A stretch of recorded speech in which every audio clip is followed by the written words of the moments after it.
Alright, so check with the time, just about 11 minutes after 8. It's a Wednesday morning, the 5th of October, 2022. Welcome to Okuman 97.1 FM. It's Okuman Kasa, running from now till 10 a.m. And then I say, hi, Okuman 97.1.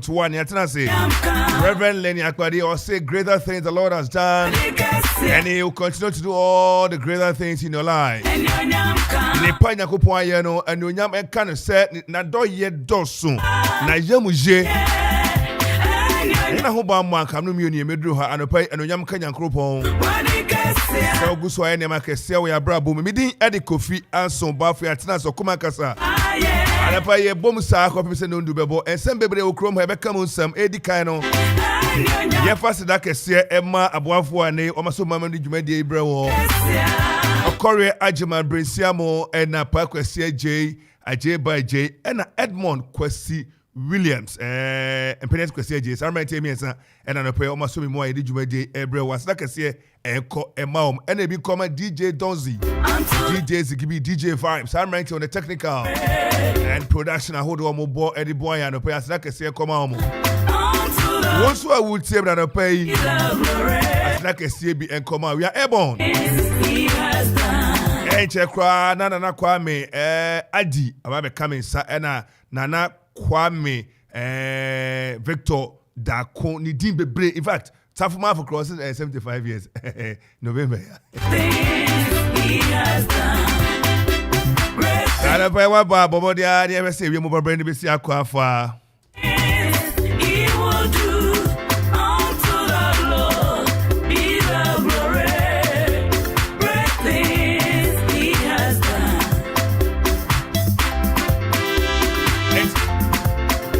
Etiamu akwa ba se kan e se na wie mu bobrand be si akọ ena no pa ensem bebre ene wo krom e be di mu komo na yansa na ne se wie mu bobrand no e be si akọ afa ene eye wukuda eye October so dey to so enum mfie empinu ene aduonu mienu emu ene ye wa no pa na ne a oni ekọ wie mu no eye Mohammed Brima duty forecaster anopai the next 24 hours or ready na edi eni mu no se ne wie mu bobrand be si akọ ho ama ne ye bo no different Ghana Meteorological Agency ya Obutu Airport and pay or their brain.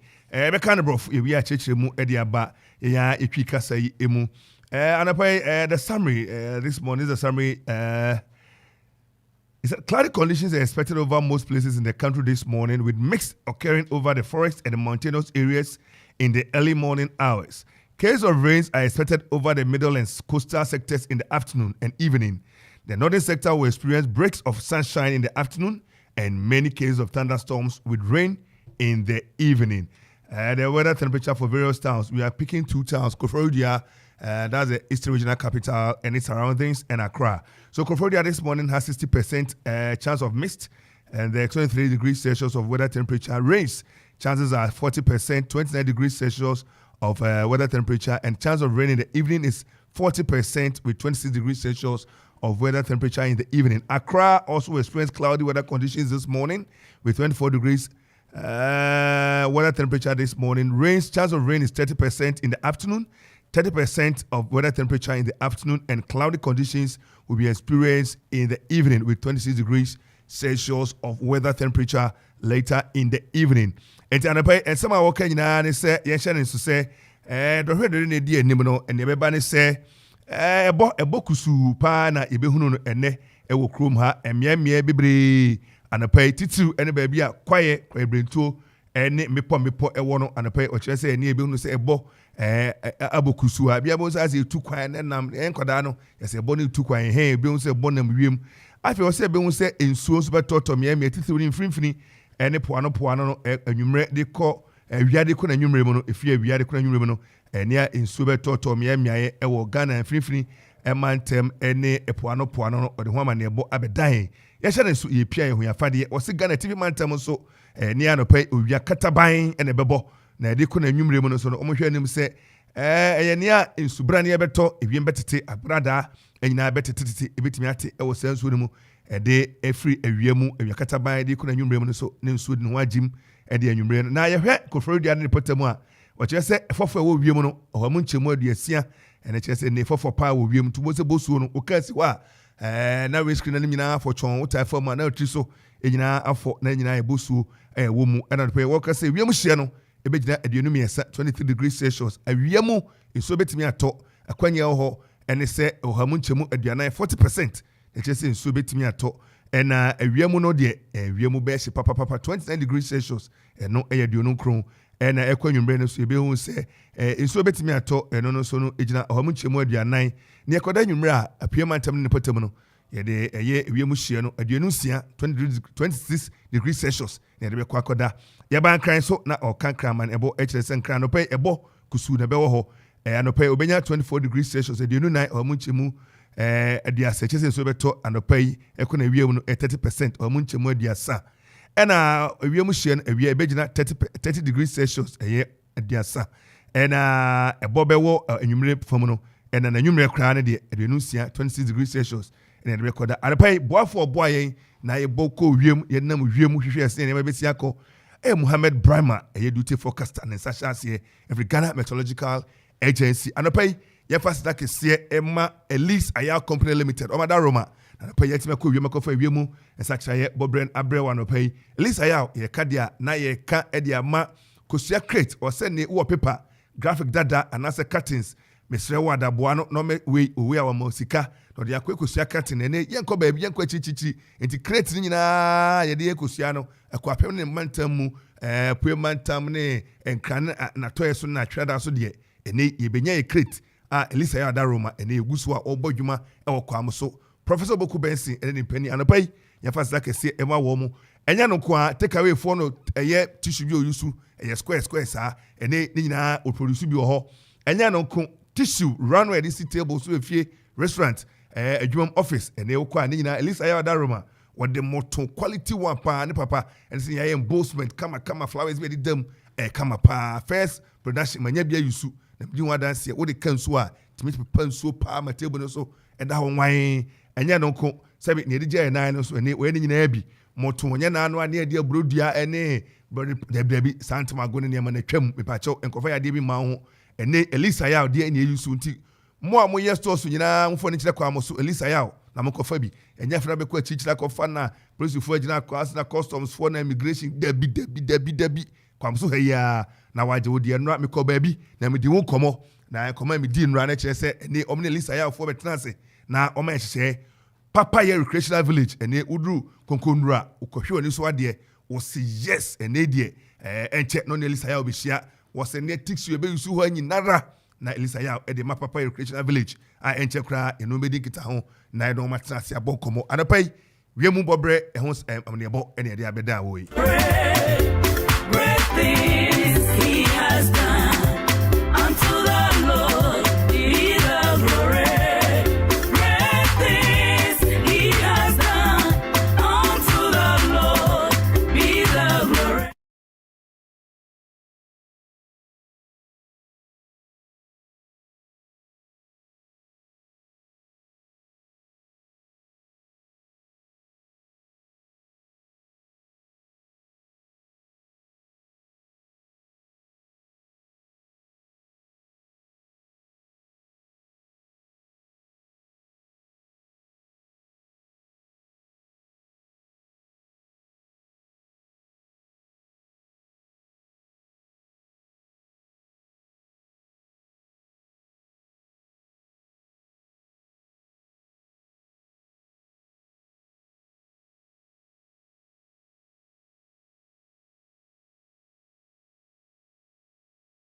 right, so just about 25 minutes after 8. It's a lovely Wednesday morning. My guys are here. They are always early. In fact, I mean, they are early. Kwame Maji. Chairman, we just want to pay. The earliest, early Kwame and early the boy. The boy said them say every decision repeated, every mistake repeated is a decision. Every mistake repeated is a decision. In terms of decision, my says is in there. We be many, but oh, David, yeah, David. They are not paying now. Small boy in the back, I'm saying, Unya. Oh, trust and church. It's an go teacher for Obenya Bibiaka. Kwame also do back to school. Oh, Rabbi, and say none of Bantam Sana. It will be an hour journey. You say there be another man. Namidi and Yemis and none and then over time, see, didn't you know? I don't say none of Bantam Sana. It will be an hour. You see, you do baby Rabomoa and I get there, no Munyai. Kaya iba for na dwe do be gina food so na ju saa obe no mi no afi na wo da saa na twam so anye kokra uni credit ana say there anye kokra sem je don say do bi a nane ma obe say oda bate nane ma woni nku no ya ho kire koto ye ho kire no adwenjwe ni ade o da bi anye o ni ba otu ni ba ye na wo anye ba sem chemo abrabona ye bon anye weni mami sa ye be bi school yi eni eto aso nsem hu ni onye ana me che ni say snacks a auto ni ade exercise books uju owu ni ba anya ba asem chemo oba na de anya so wa wori ai sa wo hwe aha ana won so sa wo dwuna won so wo etina bu ana sa wo kwa mo kwa na odwuna ko na be ka de ne so ne kwa mo be si o part of abrabo no ntino aha ni na so no ara fa boko de boko chi kwa me ni ba amono krom de ne ya fama no ya fama ya fama kwa ska samunye o ma ze kwa ska samunye oh ska samunye wado wori anka nya afo na woro na kwa so ka sana ayi amaprobi ni bamu a obehu na feri kwa obehu aferi ayi bia ne appoint now ya mama no say dia mama some will guarantee I don't know about that I don't find the work at I don't find some broke room how gala say some kwame eyaji some I don't find my panini ahemfo any DC NMC fo share o menhia kwame ni ntia o de ko na menhia no mu share what right story no ga chebia wa fa chebi fitira anya na so che ne chire ojina ya tu a ayi kwa hange o ya manshane ne kasim alija o de manshane di course ro no ko western ho no mu nyina no na consignment no ya chicha ye de mpanyini din ato so medical ka say consignment na mpanyini din na deda so enti manshia ho no na ebetumi ahia na ye hunu mpanyini din eda so na etimi amankrofo won ne stop work letters ni ade ana chinchirenche na nkasa no just offer no kumase ansa no beba ne ade ne hye ne nsa ho akoba nsam ne ade ibisi akonta media nya media me wo ho akonya ne ade no ade ne si kumase offer no chebia nya ade obeba edi just ekohyem wo ye kumase wa eja o ti ase ehyem wo ho no mo ansa na mpanyini bi ho no ma o meba o maba enti enyehu no tumfo nso ka bia ade nyina beto din otumfo ka bia ade nyina beto din o kasa mu sisi ya otumfo kasa ye ne na no akokasa mu titi na no munim ne ekoso enya no kan ya odike ko ka bi di akira ene ode pempem odike ze o kra na oto enkra ko ayikumas obeba na akora kasa ko tumfo ba ohwe nim so preference na bra me kan na ahwe so ka bi na akora so koto dia na bodwe anade ayentwa nkuru no enti sei na aka so tumfo ka bi o ka bi krofo ebeti a anko mu ntie kwa me ombeti this time baby akodu de ni braba ene akonta ayi mining minerals commission for the abetu gwa say ne okan nyina omonte da se o mama no setting concession for 35 years ni 33 ni hwan nim say watia emu sama beda abedeja eno panyi ba ko na o justify asem no say kwame wo say enya ade a obi ti say chairman wuntumi ani din eda we so no enya ade obese ya asase no enya de obese asase na mi bisa se enya de obese asase na ade na wotwe na asase ba bedu ba bi adu na ase ya wie ansa na obi beka se enya de obese asase no kwa me so o temi kana se let us na mu no de unze fragadam bibia to cover up letters bibi keke na mu keke ade nde enya se ya wie akura letter no mu de man de cover up ade mu de president for wonum bi se yesu ne me botanti me de ne me wa o manim no mo yɛ de e ade mo de wa wa anim keke they know it mo nim me te panyi ba Dr. Che the bibi Che okay enra na me ti o ha no mo what say enya ade a akonta next time we be reference a wonu so be use so hwe ni panedin ye ne designation na aka ho unti me gina me Dr. Che bibi kwa me ka ta maze also be use for reference na so hwe bi a Che boafo ana Che da ko oye bi a sei na Dr. Che kwa me onu kwa Dr. Che o wi ase to be a Dr. Kwame Che so say for ko Kwame Che ada agora ono no oka say one is one factory what want to me and you wouldn't nyanso say ono me enye Dr. Kwame Che this anyway and apa ye ni pani be bo ekomo e wo Galamsey semimu ye nua Kanashigbe papa ikane na graphic communication or managing director or Juma multimedia as a CEO NNA or na CEO Edema Ghana Chamber of Telcos and apa akasa or say either say ye pani for no incompetent and I say you're complicit and anybody mun komo na ye bisa say anye bia de ne pusu no obi o hete kosu de ene Galamsey sem de na so akoye oman no asem a ene ye nyan ama nkwada empani ma ene memanya do ho agim intine o say our leaders are either complicit or incompetent Kanashigbe on Galamsey okay story now o say the convener of the Media Coalition Against Illegal Mining Dr. Kanashigbe says the failure of government to appropriately tackle the Galamsey menace might be either because they are complicit in the illegality or they are incompetent. According to him, the failure of government to decisively deal with key persons who have been identified as being active participators and facilitators of Galamsey in this country is rather telling on the government's lack of commitment to the Galamsey fight. He was particularly referring to the recent Buaha mining the activities of Akonta Mining Limited in the Tano Nimri Forest Reserve. The company owned by Ntwibo Asiako, MPP Regional Ashanti Regional Chairman and one other is said to have been mining in the reserve despite a declaration by government that it has not granted any entry permit into the forest reserve. And we say my buyer Akonta mining Asamai Tamfo Zemi and Iraq Kanashigbe Uzbeka say we a media man. In fact, or a giant ankasa.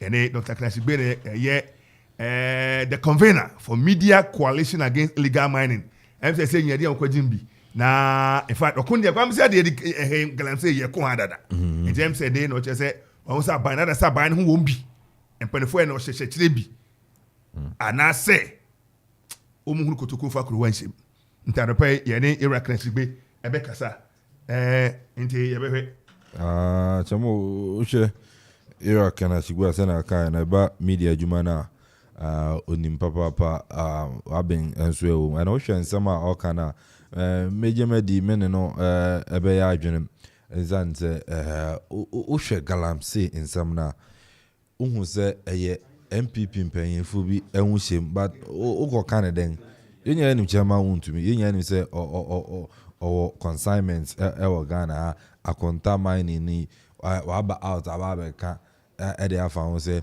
about 35 years and as yes or until 2035 at least so be Juma was forest reserve with him and we have this mining ministry say why you come also the government on a day no and so you come also and then over the mining ministry including the president will be part of it and we discuss all these issues I think say the president is losing it on fighting Galamsey.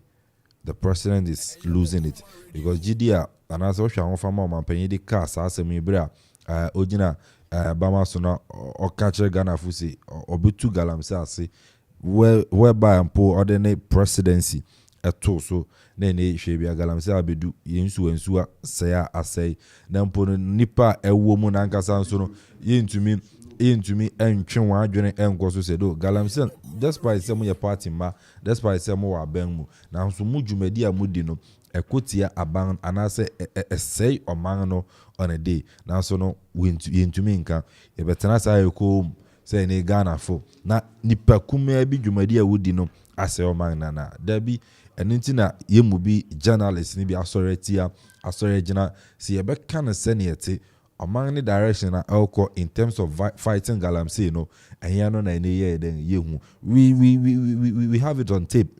Say and a whole minister recapture obi or illegal mining say party here sika anything I am ma illegal mining no as now yehu baby as 7 nyina akosi a whole government appointee Jessica finipa ho ema wokoye illegal mining as now ye babo nte be clear say onye boni bia we've seen numerous and several people away involved in Galamsey. Now, Kwame, Erasosasari don't call a year Lower FM for reporter, multimedia reporter.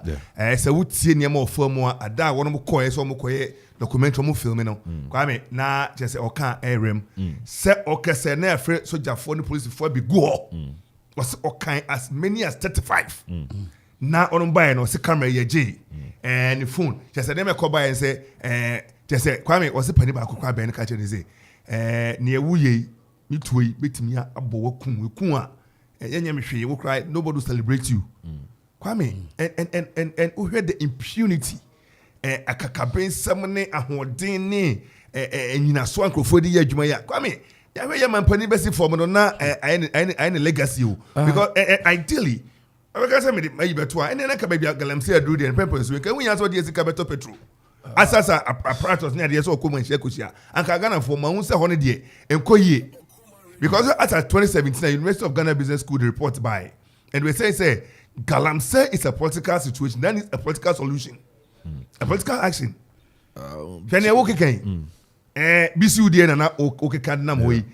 You who saw this key. Brother interministerial a committee on mine any day. You hui. Yes, he's been cleared. And sana from Boatin yes. Kwame sana ma we nyina ye ka no wote ayi akropon a wodo beka se train adwuma wo na akwata kwa e bonsa ho takwa ye ka Galamsey ne bi nruhanti onti ase na ha ne Ghana sase funtam no ne aye na ne ne ensu aya ene ho equipa ne ba kwani ma wodo hwe ne mo se river pra is gone ni ensu na ne aye eno tenkoda Kwame ene nuane aye di no efu ahodo aye anuane ne ben no aye duane Kwame sana ni enro ni nyina atwiko nuane ne mo Kwame ni nyina atwiko nuane nim enne na meka Professor Kwesi Anka was the Brim River is gone Kwame hwe ni so aye hwe Brim atenkwa no Brim na atenkwa no Brim sachet water Kwame you see enti ayade a ene omanpanese okosia ahemfo ene MMC DCC ade wo manhia ye de ne krotwa wisi be di akire na ye se sabeka ye papa Kanashigbe na ya we se ni okan ye no nyina so ne sen ye nyina nim de na so panise kakum wajiri kwaku nu Kwame Galamsey semi ene ya hwe yi a wo chokwa na di to abaso na jo se wo na wo twa manfo adwan abaso nya de na ye se ye de enkokre to asani mu na ye nti obia ne de em se na ne fo se se ndis fo se ye nti obia ene de em se ne ekwe de Kwame ena odwanfu no de em se Kwame ede se de Kwame dako Ewra hu se Ewra Kanashigbe o kan bia odi kan esan se ye ba media landscape no ma waben hwe Liberia for wo mu sebi ntokwa ba wi ya de nyina wo mututu wo ne ma nyina ye no e ba lands ene wo mu telecommunication e ho hihye nyina papa yi ene kokoye na ofi ho ba ye no na ase mineral nemo ebia pio ho no na osan ko na chi ko hu se ne a wo ma ye Liberia enti e hu experience ne hu osuahunu na de kasa sisi ya se ne mehu da ene ne afa mani so da ene agya wo de yeyi Ewra Kanashigbe kura ni de esi nchen wi a ene ukọ hospitals ne ade a emo frank tinkiti kidney ene lungs problem ensu omu no mo nti me papa so fu bi wo sa area ho se yen transfer ni mfi ho no mo esan se anhwa obefi ho no mo no ono ne mafo ne yire na aseka ho ahwo mbeba sa ne sector haron ba bi wu aja o teme kana se nti ye ka se Galamsey no say niema enye niema nkwa na say yo ebewi asay nipa no nso aka ho ebewi asay nipa no nso aka ho na wo mu di Galamsey ani mu tu wotu a na yire ne ma bohwe no mu ni ha enti se ye kan na o ka bi sesi ase ye kan ho asem yi obi ade goto esan mu se kona kwoti okomanfo no enso obi ye kura sani ye kan ba record aja bana beti o kora kohwe okomanfo no so mu ka omu bue nkrofo ani se Galamsey no kura no mu kono dodo mu ye ne se dodo enhwe na ye nyai Now so you be wiachi no. You be wiachi yade de be. Awurade Nyankopon. Ene koko kura kwa adwama so say cyanide ene niema wo mu. Yes Ghana koko no say and dade wo mu. Dade wo mu ti wo ton ayento. Nti e be boy. Yes, e ba be boy. Ghana koko na e ma esika no. Wo ton ayento. Na koko no gwa na e ma esika na ye ton na yanto na enso ye ne ye pichi. Kwame, o chemu a e chese 2025. Like you say Ghana be kransu. When you say ntie no. Chamo menya sa ntie no already be started Eriba system because we are in 2022 your 3 years die ni ma e be fiase akra. Ensu abenu. Na Kwame e say kransu yetimito. Chamo me twa no atefo okọ Okuman radio Facebook page wa bon say ene galamsey niema wono mo ye no ebi na odi bi egu ho no wo hwe galamsey sene wo si asase afuntam asase na asase ene da ho mantam na twetwegya ensuo ene mrante ene maba wo mategu mu kwada ene ukọ Okuman radio ye Facebook Okuman radio 97.1 obehu ye ho ese ene etwagu kohwe ni so ade fa comment to ho na yen kan ma obetim dia 0551 667755 and 0270191971 and I'll call Facebook NFA YouTube so to why no so you be ni akenkan e dia ma Kwame chairman o share infonia edi go na I mean to me because very very pathetic the me who say na men kan va chamo on say you talk to be na flooding most of the time him say Greater Accra and flooding but this time Eastern region Ashanti region I'm go for Diana yes all because of this galamsey activities in terms as soon as they say no penetrate ewura efiafi when ade ewura asase na ase nti ebu won say ebu dot ni go na eba cause nsu so yira Kwame me feel say mampani Kumasi okoye die na the way dia wadarumu me ho abetufo na so metufo kakra anka so be the helicopter nanka don number bia etu galamsey nanka udu ani krotwa bi si hwe so form on nam ko de be fa be before Kwame nanka uhuru nie galamsey ye Ghana Ghana for so do bia na ye ho ya homete obetimi fa helicopter say me dia fa me fun eti mo fufa fa hemfri ni ade gu helicopter mu kwam da kuti was bia ma high helicopter ne ma rent and then the whole day me dey fa kwa pema hemfo na no maintenance na ye mo enko hwe wasam manfi nom ne emia ne hwe ne ye galamsey na ye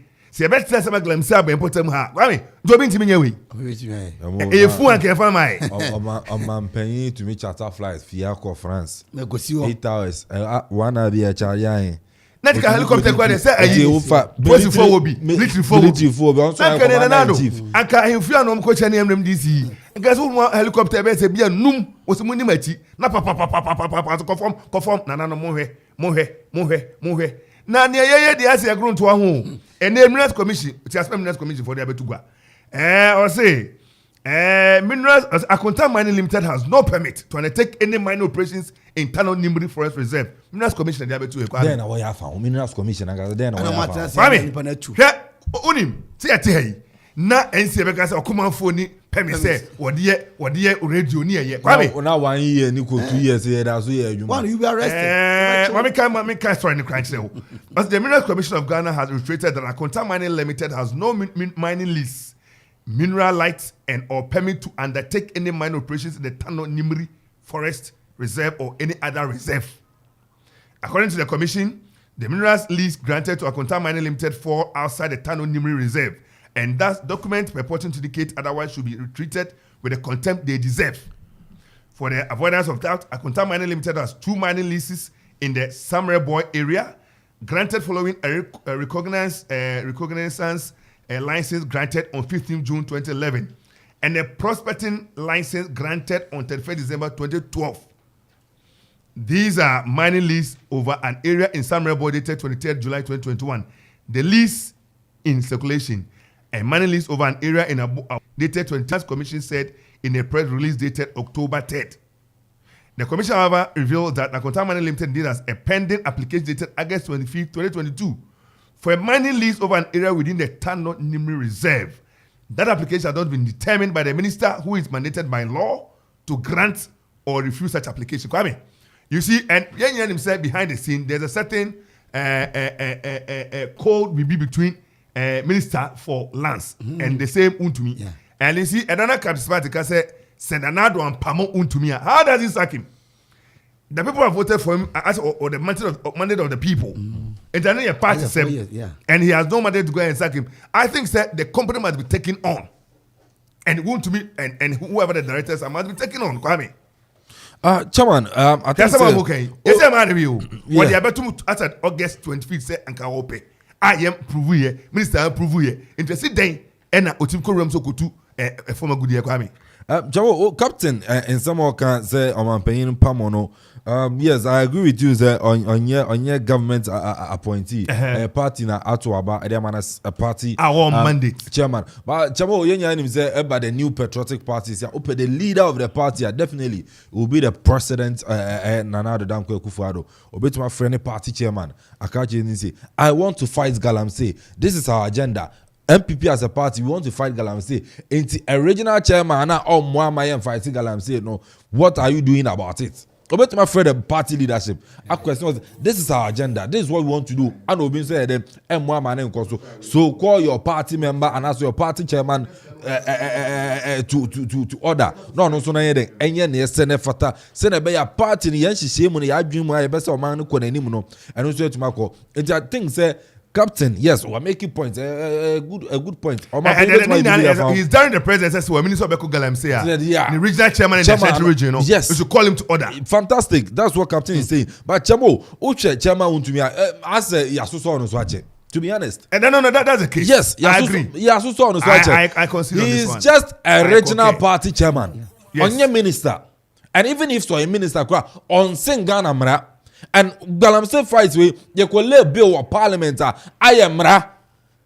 It's a new illegal mining it's amra. It is a mining company. I operate in an illegal actor. Chamo, what are we doing about it? Mineral Commission a statement or they say Casa and Frama, Casa or about what actions are they taking? What better what can say until say shooting incident in this year and who say I contact mining a Juma. They should spare us. Kwame, enti emampani ko manhia de pa na ko ka kire MC ni ahenfo no. And then the question is bizarre. And I said ordinary man ko to manhia say na na wadaroma ne akodu de ma hu say obe make his statement he mention no ko make Ojina Flagstyle no beki it is no to me on be Ojina Flagstyle no man is also yes. But lose the fight against Galamsey. Yes. Galamsey. I tell for mon ko kuman Facebook or na ko he this one there man member kwada ne mpaniwe ye amagana na enyem ngwa se adisem emieti ase se obesa o mesa asase no na enconsider ben hwe na oh no way Jamo na Amanfo Kasi last week painful because the youth of today I say you muade any yenko hamane so ne enkodi komo yensaka yenua Dr. Keneshigbe oye ye ka media dwuma no ni a wabɔ no modern pa multimedia kane no na obdini dwuma ho ensi ho a graphic corporation on MD ene odi chenchofo eni media nima ye ka say media coalition against illegal mining on the convener and open saka doctor wa ha ni komo ba kumienu emfa eko a odi ese ni su look and the oti enka emu achi yenya say ko a yedi esi ni so nya de me ko a me de esi ni so look ye nyina ka fa chem ye nyina de esi ni so ebi na ejina ho a ye ka say me da say doc yenim say e ban senchira dwuma mu a wa pay with dues wa bo ho modern bebre na say ka hotel ko so awudi dwuma o sida bi minuan mi ma mo ma no me an ko antia Galamsey a o ma ne say doc yem say e dia pa ne kan wo a ori sa okun esi woni so nyina ta ekira ye kukun asase no ye ba ko pe Ghana no ye ba ko pe nsu ya benum ba ko pe mframa ye behome ba ko pe nti se ye ti ho na mpenifo se omo ye die se omo ye omo nye na from 2015 2016 yes said ya na asase say na nsu na no and na 2017 media ye nya ye sorry na ye ka say sa die die enya die ye be report bi but ye be pushi say their constitution in chapter 12 no say media would hold leadership to account and responsibility of the people no ye be yes ade no enunti na media ye nya ye sorry ya president so de mekunya eto so ese galamsey ye be stop no now unfortunately no yeah shawan be mu ye be knowledge prosecute abeba ye senior minister be card your car ye ma media for be mu bu ye election so be ba ye na man your sembe sha de num both sides ni nya afi omo got involved and sisi a edu baby a edu ya ye koko cry ye ke o de ko Japan as so ye extra test confirmation for akache say kidney diseases no cry so akosro about 4 times ama age eba no so from Galamsey community see aba from Ghana water ama boy kokko say dia ye very soon in share bekra in shoni yan kra ye binum no den my answer na yutimi se si aye kura for omukọ habe mu a ti se omudi nsi okọ na omudi akom make sure omedru answer no gu omo no buy so and then na ye ne sa kura ewo mu yo mra aban ye wo ho na nkasa mra na ode bae no wa hyemu kena Minerals and Mining Act nti ende na ye mfa mra ne nye adwuma enu nti na ye media fo nia no ese ye sorry waka na ye ka che empenifo ne se adwuma ese mo ya no monye se dia ye kono eni enyan ese ye jai na ye hwe se dia be boyo asase ye nsuo ene ye nkrofo ho bai Dr. Mo any adwuma pa odi ese ni so nyina ye bu ochidom yeguso ayeku na ye mi se uka se empanifo yi ada so me complicit and also me incompetent bo enchemu kakra ohwa especially ufa ye said ye governance system ne tie no local governments no his president is represented by the DC ewo ho no ono oye president no ono no in charge of the district security committee inti police for abambo for mo kromonia omo chana say intelligence for nya chana say ono also SI in charge of the district mining committee inti EPA for mining commission minerals commission omo chana say inti ebane saying na Nimre forest reserve ayenya nim say a red zone Akonta mines to me call a mining inside the forest reserve. Excavators in normal years since ya some boy governor mo some boy krono omo no mo say o ye ma wo mfa we feed ye ensan forest reserve dum you e ba ne say na no buy e ba ne say na ufi Kumasi na bank you nemu do wa about 50 meters from police station who also be air manufacturer and funds or e ba ne say na police commander district commander or who said endi hujuma inchi impenifo no either say almost omunye sikawum and now mankasa so omoya Galamsey ni bi and now so say omoya incompetent inchi whatever shape you look at it no they are not deserving to be the representatives of a president I'll say ordinary you've saying political career are to on the line and so all of these I'm hoping say president no and they'll go share DC's name Caesar or they a long list because who DC and Poho district for example say that no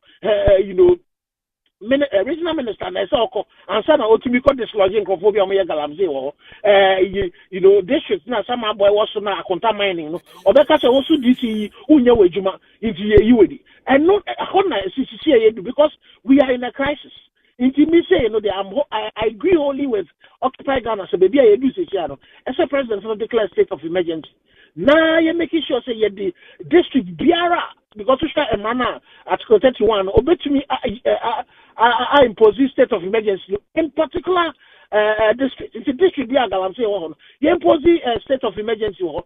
Now you're making sure say the stricter laws abeba. I'm making sure say excavator be to me and two or so express permission has been given.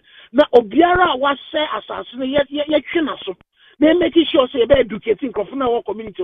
No matter we are putting the two things together. No matter who say the air corner. Say the air no go see. Doctor, and some who can yajitum a woman na Minerals Commission the abetu gwa say Akonta mining oma ba out abekasa ampa omne wo Nimre forest ni ma omutu ewo eya Samaritan foi omo eye permit bia na okaise 25th of August na omo de afia 2022 year omo de permit application aba now it is pending for the approval of the Lands and Minerals friend is a minister and my into only a kwanya bia so be contain illegality would you say by naka IGP na Attorney General o take Akonta mining on ana much a crowd do because minister no na complainant to minister no na issue statement. Now minister no issue the statement the effrontery and the incompetence of a contaminant. Who documents somebody to documents back here say Forest Commission say or no objection to the entry of the district. Another one so a mineral commission say resubmit your document. And then as I 2 documents, Emma or permit so between your call your friend is a mineral forest to make way. Inti already no complainants were and the minerals commission as say regulators they've confirmed it. Say in almost mine they actually are involved in an illegality into a ban saying and an IGP rather than parry we thought you were doing the right thing. As of now you've not moved to arrest this the company any the people behind it. The interesting thing is that this particular company, if you do a search at the register of companies now, 2 people, one Mr. Entry, anyone Bernard Chubuosaku, they are the directors, they are the shareholders, they are the beneficiary owners, these 2 people.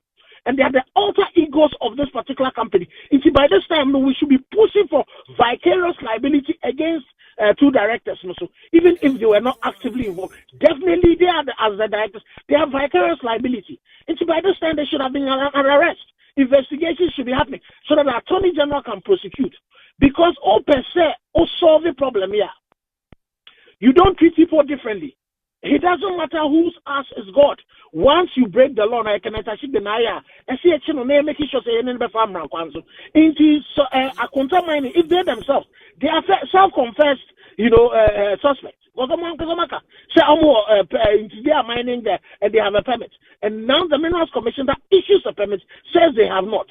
The minister who is responsible for these mining leases say he has not granted them any lease. So by this time there should be some arrest.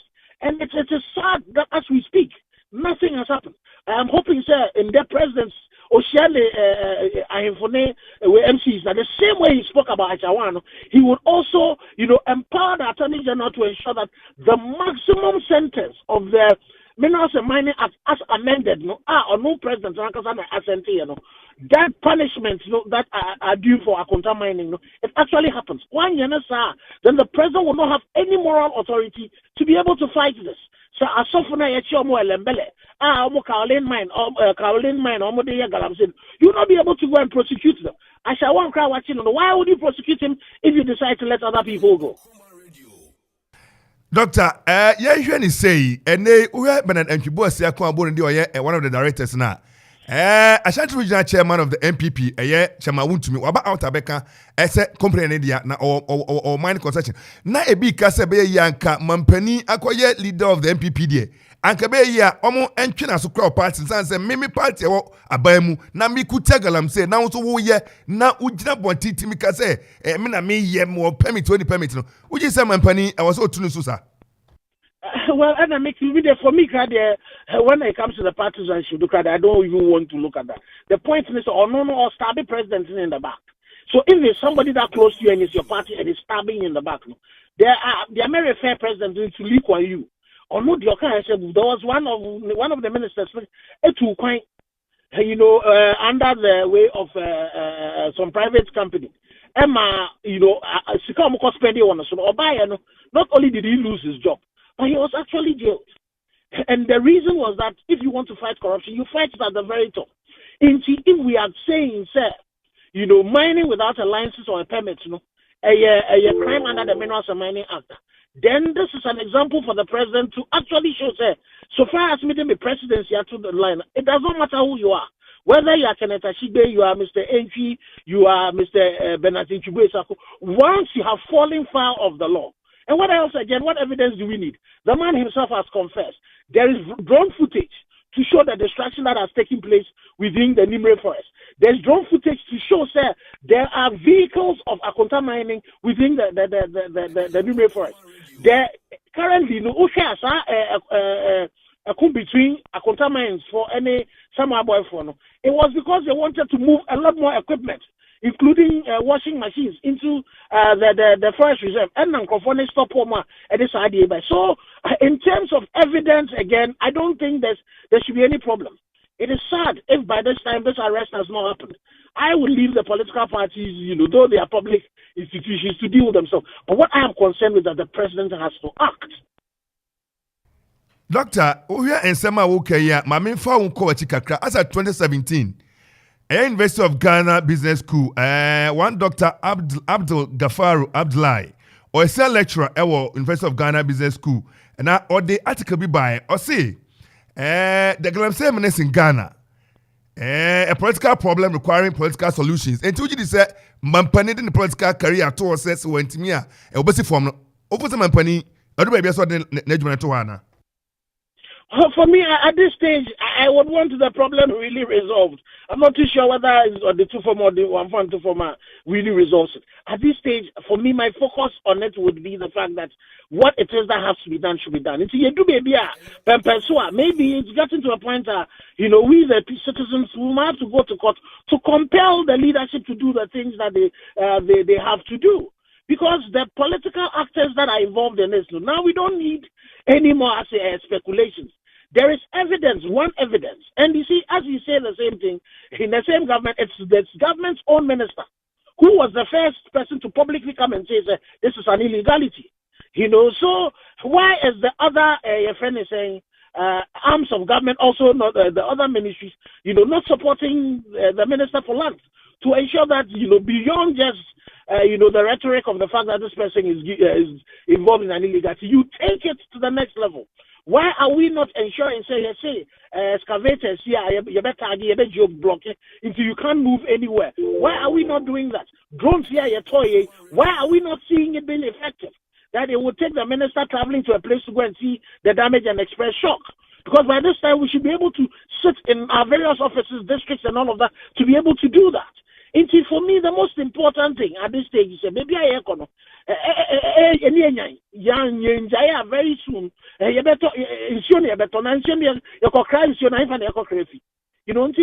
would want to say that yes, we need to push the president to act. He has to act. And for me, one of the suggestions that are coming in, the fact, state of emergency is one of the things that we ought to push. But media, we need to now start gathering the community, start gathering, the citizenry to demand, say, in Penifono, they really ought to act. Doc, and a pay a better was the Banasra Becono. At the end of the time, I would join this media coalition for against a friend is illegal mining. Oh, and they say, they are many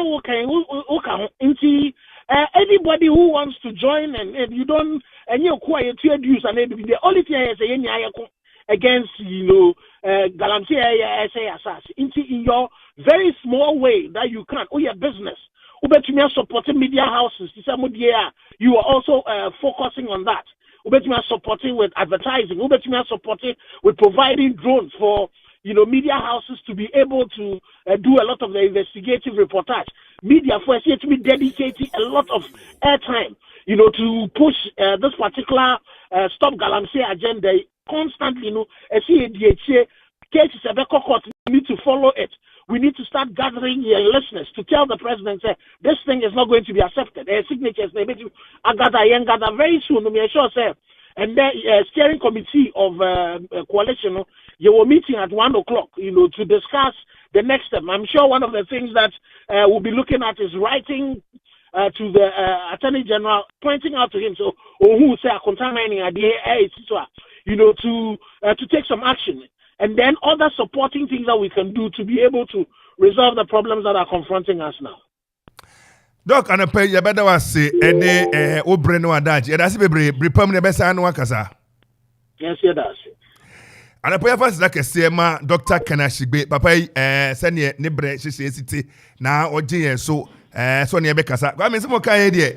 I saw a champion in my same cause than I was more. Kwame, as Papa paid you 2025, and not near Kanwasemu. Kwame, and yet here is so class 7 cities bag.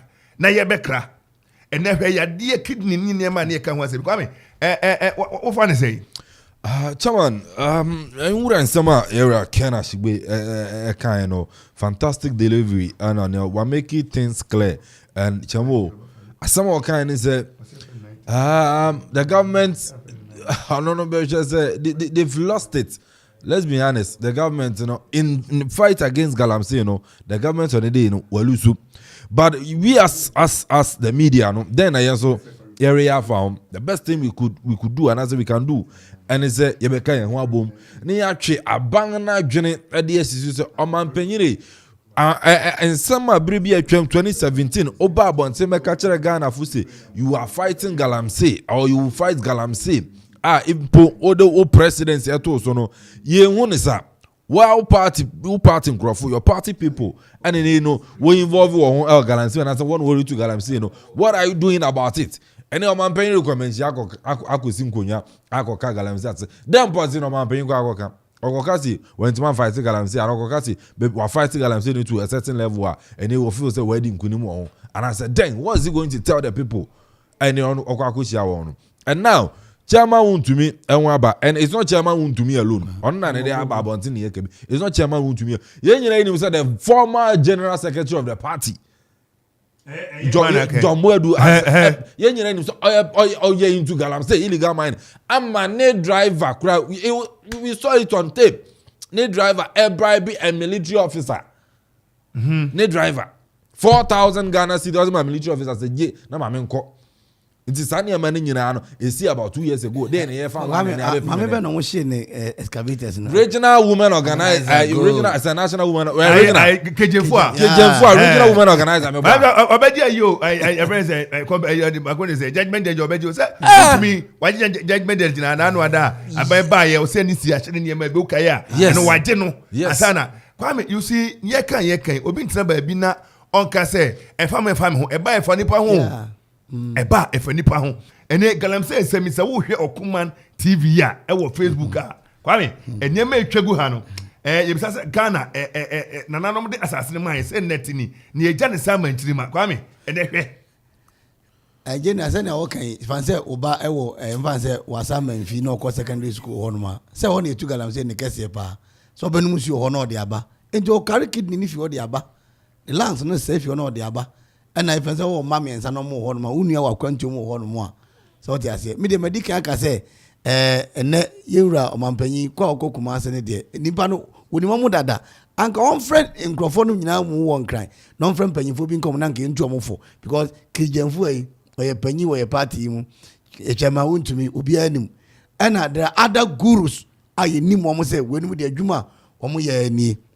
Tenia, ye case a brevina, a former secretary driver. Omo be bribe soja ni kwato Ghana ni se oye Galamsey bia opamono okoto China ni osi o mama baby papa na gina na tuka ade nako enti wo munni mo eye dwumadi na yewura eye kanashibe so okasa yi by this time yanchi nipa nim bidie okono agensem okono ji agensem ni se Kwame sisi afi ayenfo so afi minister so sisi a media force so na babedu se media for na ntumi anko okun ya hwan bio media for no yentumi anko Galamsey ama omo yentumi anyaya why be na kwakoma no because empanyifo crazy can to me nananom entumi politicians na entumi asofo kra de yen de enka kra ana tisi ababedu media for say media for entumi anka bi why be na baka bi na boy okay media the most annoying thing munya ne say the government wants to fight Galamsey media na boa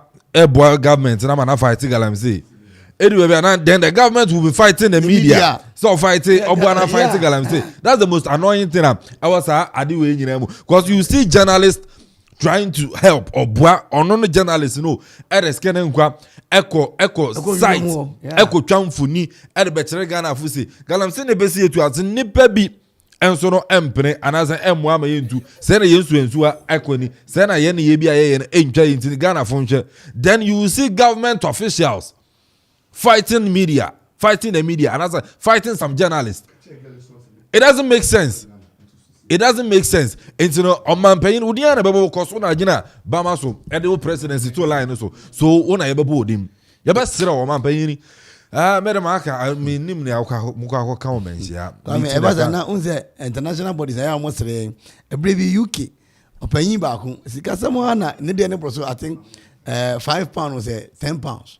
Okoye no oko resign se ne sika aproso £10 we do man pay na kasa ka se mentumi anko eye Galamsey na me de me presidency na eto bama so be agin sama ma ono asore se oko Kumasi akwakwesiesi na da so te hono mo se man panyini enti ebasa international bodies go apanyi almost re UK panyi baako sika ebro so I think £10 or resign here obi anka nche say resign o kai sika na ebro so no say o sika de ma me bedu me fie mesremu we de mpamocho medi o man na bro o si fam we de o man panyi na kasa gina state television so ka chen say sementimi anko eye galamsey na me de president ne to line afọ ko shia wan bio anyo obi na ka she na no ono ano kan na the boy say o hwe galamsey sem ya ye fa ne tra na me ka say wote ekropon a wote manfe wote late wo si tre enye dwuma na ko takwa ko he ya bogo so no ne ade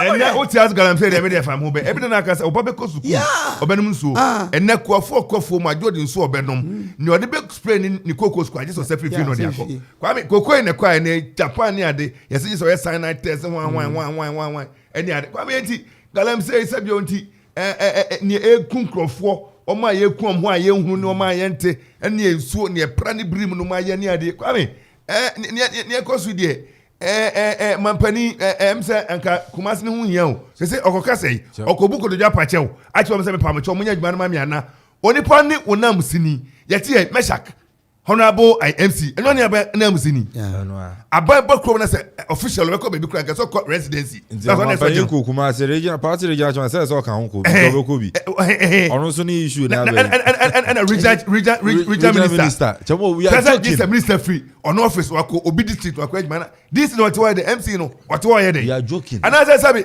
me say Ghana say nkomo no asesa o hwe nanu na ebi nyet kan ko school and free searches nti enkwada no ebebri akọ illiterate my semi literate untimi enti no mu fa de tra ana we so NDC fo ana we ayi Russia and Ukraine war no I want us to know what is happening abe Queen Elizabeth wu ewu ni tia edi asa o man panyi du kumasi a na chama untimi abedi line nim say o mo ebi awon ko bi so she party panyifo nyina o ebi awon ko chairman ene no obo ni wodua ene no papa bo ene no onko chairman me expect it from amampanyin na nhia na okwa hohia o me nhia na ne say okon ma me sure say opim so be wo ho omo opim so anti ase say chamu me ana me kan me boa me ntumi am fight galamsey enti me konkran na makoja ne mago no man pen reading game ono ka boa wa lusu enti o tu go so mame we lose the fight against galamsey me try to bre no man pen gas o be fight galamsey gana galamsey no you say all kind mo so fight galamsey chemo aya west we west kura and I don't know amement here say no kura me etwa me nzuru mu a me hu say o man Ghana kan kasa na chemo dan make us we are sick in the stomach no wa mama tia say but we are sick in the head as a country and is a o share government of the day MPP party na wa ben mu they want to fight galamsey a campaign message we want to fight galamsey aba bedi power. Now the people are also fighting galamsey now the same people now won't sign involved in galamsey. And I remember so man and we are sick in the stomach and sick in the head. About penny be answer about because you fire by muadi in we are writing I be catch the papa that you dey dey bra because as I see nyina say ya they ku kwakwa dey na kwakwa we are not serious as a country the boy on man Ghana ye serious and if she brem she ankobra she pra bu she sensu wensu she ne ne kalate because they say zigi that so streaming on man ngusu na manfo no and she yensu wensu a level as say level aye wo mu no baby adu ne say fight galamsey man paying chen nsem ne nsan so fight galamsey no gas ye ntuma fighting he say am paying ntuma fighting na nsu no and assassin nyina forest reserve jamo baby akonta mine to say forest reserve yes obi amenko usu wan ko tu anyanwa achimota kura na forest reserve kura dankran ebe ngo man panyini kura no obi akoton awon panyin say wan amach won e da en nankran aye forest reserve chamo ya we achimota or say forest reserve nankasa kura no wan akoton man panyin so anya we last minister Virginia be to later on krata ba bontin sampa okwa banan ato ni nyina so government appointee or government abangi ni mu nipa and then a different region and then air forest reserve won go to mu asa na then na presidency Jubilee House one akafa akonta mining and one sense she shooting incident e si wo ho nti nipa nhwere won kwa ansa nipa nhwere won kwa ansa and ye mu bi so sorry tia ere kasa achena ba no say we na ekoso e wo man ni ma enjoy so you government want to fight us, fight the media, fight journalists ko na adwuma na fe do attacking on site. Erastus Asarodonko, I remember one documentary on Galamsey. Yes, smash the camera. The cameraman was Bruno, was his phone. All because they or enlighten the people on Galamsey fight. Wrong. Oma Benyini, me say, oh yeah, lawyer. You believe in the rule of law. In your enemy, they be a wasama kind. Ma Minerals Commission. Emranya Juma. Emra bill out of call parliament. I better fight against Galamsey, no. Don't protect your party people. All because they were a party ma. It's who protect those same party people now never go wabang any masse. Those same party people now who feel say they are party people and you know one samba untumin can be. Those are the people who will go wabang any masse because your regional chairman, Ashanti regional chairman, no honor Galamsey no. The Ashanti regional chairman or Galamsey is protecting no wabang any muas. Kwame, mami fa we twam o hebre na abon on kran prime minute to do me pepe just about 12 minutes after 9. And we are still on a command cast at 97.1 FM. Yanko a dashboard no so yanko any aba ewo Facebook and a Yahuza anyway for Swami. Was the Galamsey monies can be likened to the drug business, which is very profitable and the fastest way of becoming a billionaire in Ghana. So it's a fight must not be treated with kid gloves, and it's about time the government apply a very radical approach or declare a state of emergency to defend our nation from illegal mining term as Galamsey. And party person. Party person. Yes, what kind of natural government? Kwame, I didn't say, you know, say, it do be a kind of cry. Men can say, Debbie. You know, ensure I can see a yam of Franny, Nim, I disun the Kwame, and then send any River Cobra, River Offin, quite a Mako, Dentino. We got as I highlight Kakra. A pianka sanka. And you say, Yahuza Ekano, maybe a yadun, or yadu, woman. Was I say cocaine, Jumano? Nippon say, Galamsey, on Benyasi Kaiblunia, the Adintia. What was I say? Jayana, one can Jay Obejai. I was a binding man, the Tedium Yadi, a binding man in Bram Yadi, or ma, Kwame punishment Yadi or Yadi. Kwame Galamsey, and I'm say, yes, we declare, say, we are going to fight Galamsey. Sure. Yeah, Chairman, Okuman, stop Galamsey, and then so, yeah, the Huajima, and you are joining the media coalition against illegal mining. Stop Galamsey, McFadden, immediately. Now, immediately. Now, you stop Galamsey, no, Ned Huajim, vibe. Why these are Utu Galamsey, Nibiana? Send the auction on one say, fight Galamsey. I just said one more concession was thrown.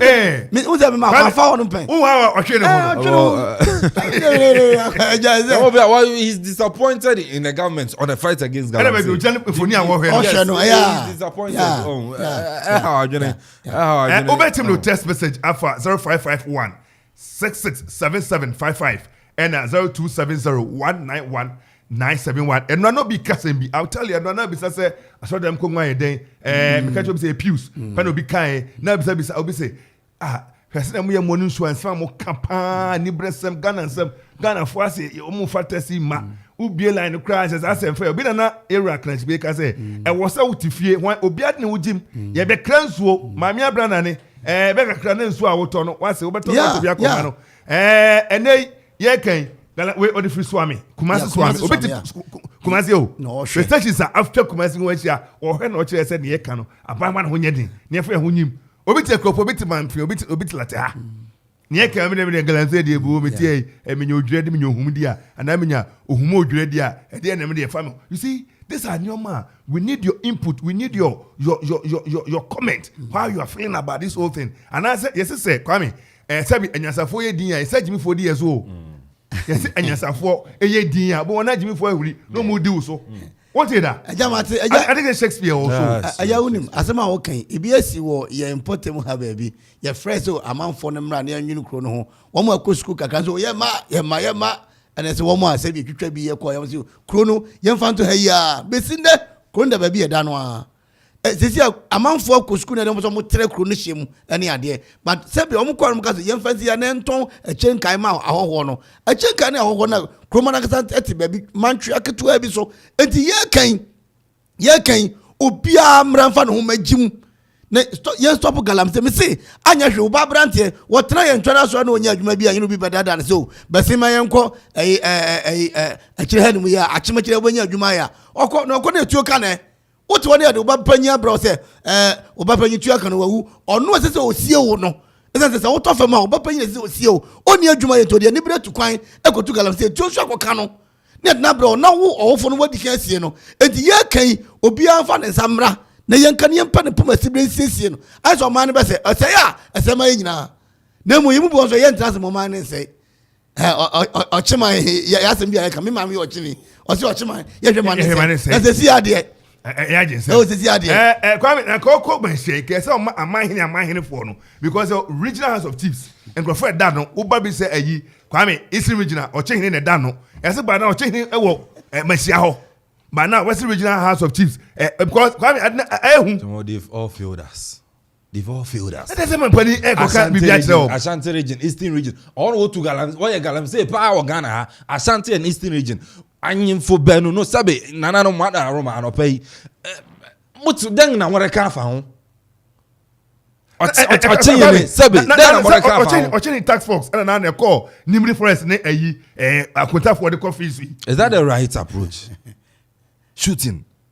So was that the right approach? Kwame, I'm not sort of condoning or endorsing, but the fact is, say, I think they have gone there to check, say, true. Who tell me cry? Say, no, no, him for me cry interest. As I'm not saying, as a personal interest. Yes. You know, it says that I personal interest no. But this time I hear Ojani Edi whom is animal. I am from baby no money. Kwabruchi. Ko pesika ko dibro nya. Me na me ka kire. Hwe na o ka wase kropon ma hene. Me see one take wase kropon. O ye mata disini. One take what ye bro chire. Kuna ko yokuro no me say na o dey meeting e on pa mu nyini TV so na reps ne beba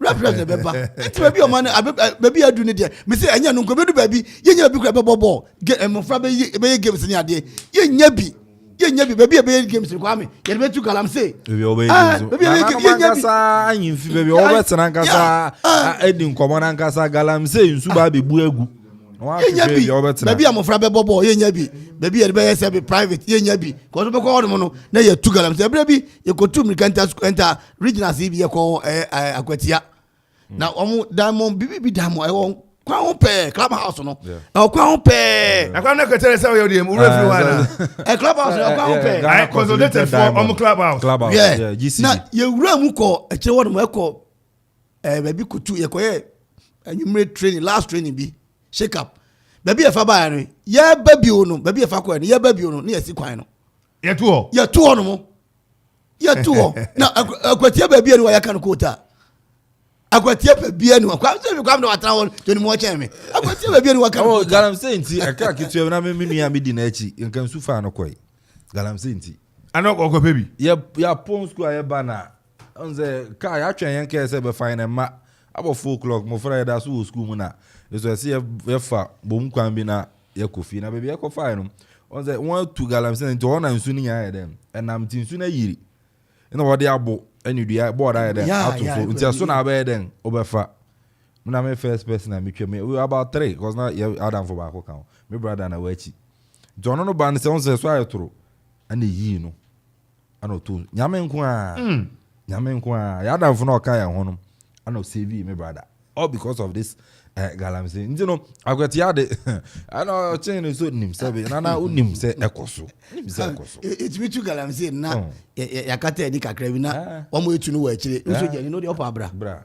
ai be pu agum na unim ise na chema kasa ahemfo no so ukọ wase gropon sisi e fre ba bi Chinatown sisi ya kasa ya fre no China fo kwa ne gu ono mo akwati awo mna maka wase gropon Chinatown China fo kwa ana general so mutumi esi ano kro me de makasa aban bia no obetumi esi ano hwe China fo no wo mo ne yenu ano ma awo awura din yankopon wo bi ba soro hwe abofra ya nimu ya friend sen o si onidin sen o si mehuni papa the almost say assassin we no almost say you no man ho what you want mo the boy anapai say odisi anko akwaguane ne ya nyina ne oman no sebe ya mafo bo nu say hia say bo oman no esase ho ban sanse oman no ene nsase yentimi kofa Nigeria fo nsase ene yentimi kofa Togo fo nsase ene enye nkoa na Africa ha say be gold wo nsase na ne ekoso de airtime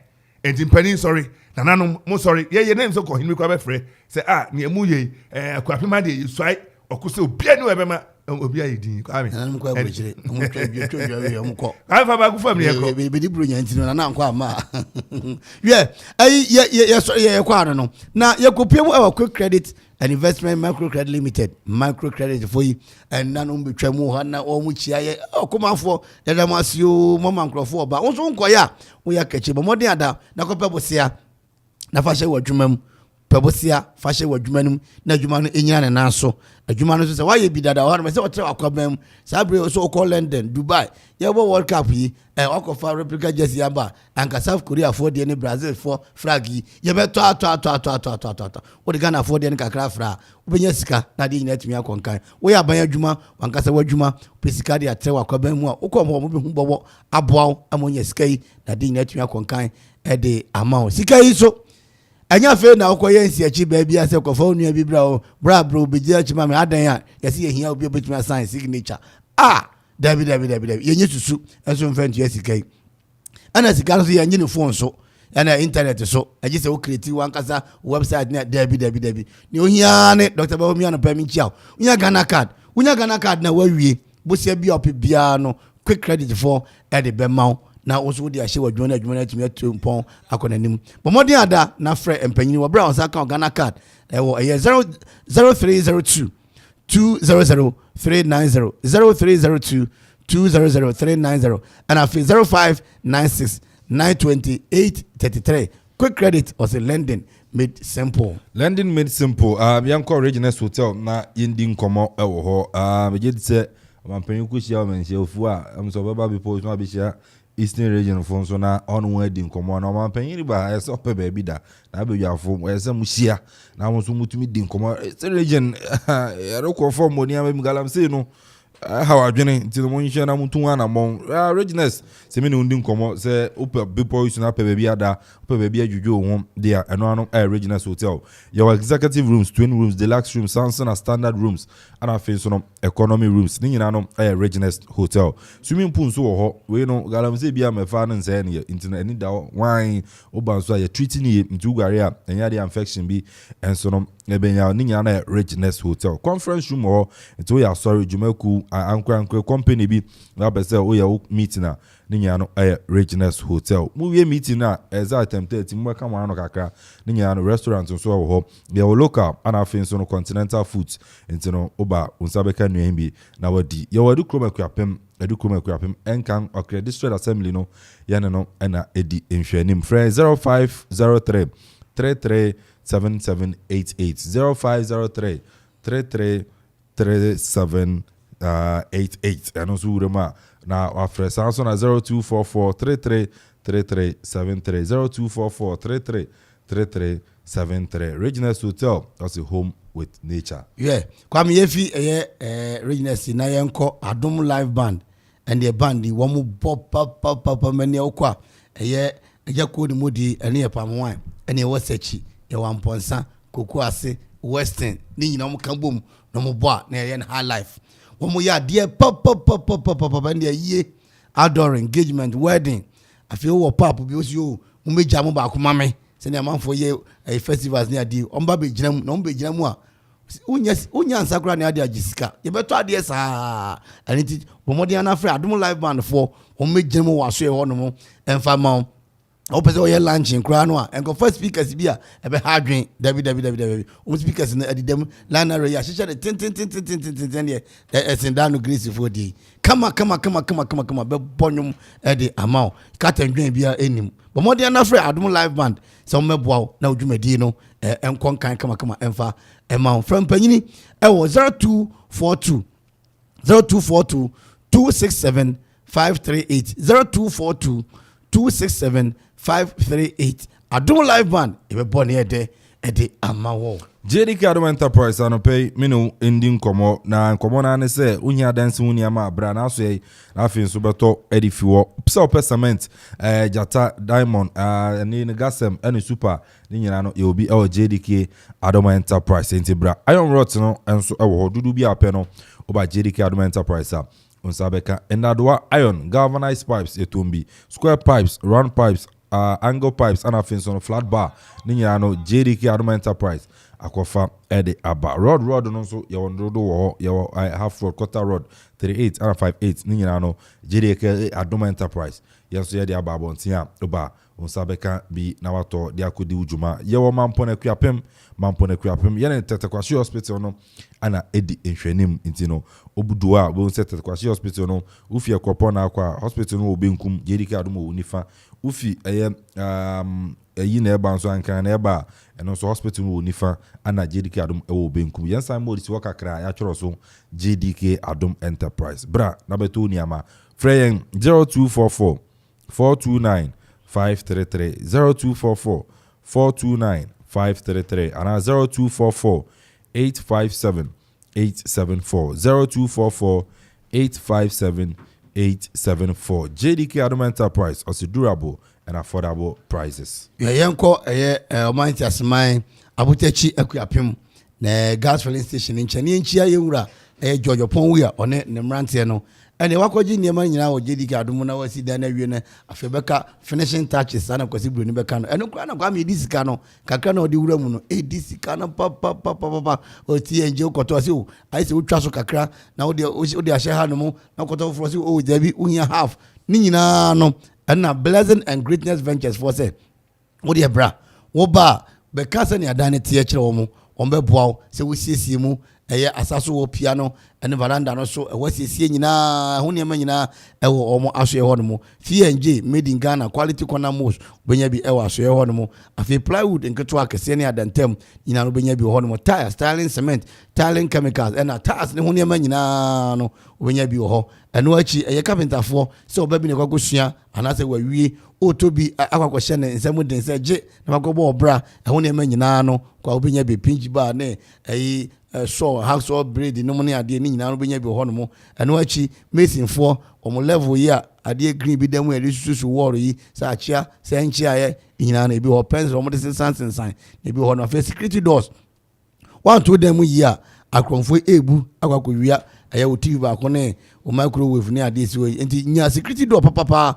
na fatum se twere obi antuma ho emma mewia ade afi bathroom ho no da bia meka enware apopo bibrem ya twa ho no mo ana odware wie nsu a enze se eye otowuro no etofam ye de sen soro ho no mo kama sapoi na o de ato eye ade nim kama semna so saa enti o pese wo siesie ye wadwa ya ombe ne kama ade ama eno achi droben ade twen nsu kofie droben yi se o de twa ko eye kitchen ho no mo o de twen eko eye baby a oda ni nyina kama benye bo eye POP materials afi nsuo na de kra de water tanks afi eno achi no electrical accessories nkane ho ne ma ne de so ne de dum no nyina ne bi ho no mo afi paint ne de fa dan no madan ho ye fe opse ope bibiri ope no doye opa kokosra de ne ope bia okwa obenya bi ewo Blessing and Greatness Ventures o ma so o mbutu o manti asman abutachi emu ana wonum ewo gas filling station no one no na bo nchemu pe kwa me na fo no omo de na frɛ Blessing and Greatness Ventures for ewo 0244 507 310 0244 507 310 and afi 0206 670 009 osi akuapem ha amantam du nso no baby ababa to ne ma bia obakugyaw ana oyama free na the one so no onya ne so eye emfaso Blessing and Greatness ana adepa ana ton eye ne ho say jamu say no you know I mean try hona environment aso asempa bi aba opesika akostati ejuma bi ohia bosia atre odwadie mu woye government ana private worker ohia sika de ate hot bi so woye busumi ejuma ohia scantem pa bi so Any na quick credit be ma obosia mo atua ne kakra. Eye collateral free loan na susu savings account opening deposit BRNim. De hia ne se wo ye Ghana ni na wo Ghana card. Se wanye adwuma afi we mu de kodia na wo na wo pe o excuse BRNim. For quick credit it was 0302 200 390 and 0596 920-833. Number for Biara Frewa and quick credit. Shannon so say quick credit and malone ewo internet so. Inti Shanna Obiara and Dadao. Bank of Ghana am momu dwede ho kwan na kai say nhihye da ho. Quick credit. Lending made simple. Abra, ma kwaya shopping waba. Se se de edigia be fie eti bachira hodo. What? Mirror. Yes. Eyisa Medulac herbal tea. Eyisa Opinto herbal tea. And eyisa Minta herbal tea. And no shopping no. Hey. Now what me saying? Hey. Herbal tea. Eye ni jedie. Sana wo ka kire me. Na wo shantade apuskelenke di wa ha mo ne sa I am aware no. Bo life na se yare se widie mu a. Na se wo nuru ba bia na wo babro amono. Na me so abakokora amono. Eno na wo pe. Eno so de tofe akwa. Enye menum eyisa herbal tea. De bia enyini ache. Afa na wo ka say yi. Eyisa Medulac herbal tea. Wo de tunsu ehiem kakra na adwoa. Na wo de wo kakra frem. Emfa milk na sugar nka ho. No anom ne sa. Uti pow gaga. Eye migraine. Se stress kra na wa bre na ha wa. Ebadwo fom ama de wo ye no. Wadwena koso no wa ye ne yie. Ama mogya no so apompe yie. Obi kra no ho wo no. Eye Parkinson disease. Ana obi kra nya brain tumor. Ebejai. Eyisa Opinto herbal tea so e. Eyisa Opinto herbal tea. Eno so fatunsu ehiem 5 minutes bi achi. Na wanom ne sa emfa hwe mfrem. Ebe boost wo immune system. Ewo wo liver any kidney no ho pa. Na mo ahodene da. Ene menu share football match na ka be hye bi pa. Malaria fever, typhoid, ene jode sonso de ho etwifa won so kra. Ene won so yire wo ho nanom. Na firi se me kyewo a me njeja me ho. Ene wo de abewo. Na ye wo Eyisa Minta herbal tea nso. E check cholesterol, blood pressure and diabetes. Ya mani nyina empa fie hada. Debida. Abusia ni nyina benum bida. Our pharmacies, herbal and chemical shops. Dodua, Kwaisi Christian Herbal Center. Ewo Eyisa Suhum Kofodia Main Road. From 0244 413 247 and now 0248 152323. Eyisa herbal tea. Numbi na wabehunu ensesa ewa pomudirimu. FDA ahwehwe saa ejede nkrato yi mu agye atum se eye. Achawajo enkrofo yɛ timhwamɔ ni ma me de besi da nyina na o ma ka chama me sei Krachi ada wo yɛ hoho wo akwapem ha wonti Ajapa yɛ construction and general merchant nkana eba quarry block 5 inches anasa 6 inches eba sand block 5 inches anasa 6 inches sana hollow block 5 inches anasa 6 inches tie sa wo pɛ aboɔ ede asidan sa wo pɛ anwea ede asidan sa wo pɛ nsuo ede akɔ side anasa binding wires eba building materials dia wontimi ntwa Ajapa yɛ construction and general merchant wonta esane se omo enema discount ewo ade bia wo beto bia wo ma so e cement kura de enkoho water cement nu anansa miensa kura ye de bekwa koja free delivery wo betimi afra Ajapa ye ewo 0244 719814 0244 719814 eba iron rods abo wo pe anwea ewo rhino mu ana tipa mu eba kwari na wo pe ewo track mu anansa tipa mu a ni nyina ye supply nyina bi wo pe stone ewo kia mu ni nyina ye de bebrɛw Ajapa ye ewo dew ekwapem wo bendel filling station no wo betimi afro mo ewo 0244 719814 0244 719814 kayo sa wo ya party engagement aye anase bi biara wo ye bia wo hia live band Ajapa ye san wo live band na omo be hu nwom amo feel te Ajapa ye live band na wo beti ne de yie abusua wo betimi afre ewo 0244 719814 Ajapa ye ana adansi 4 ne contractor 4 adam 4 Money, oh, hey, money, oh. 97.1 FM is rocking. We are blazing.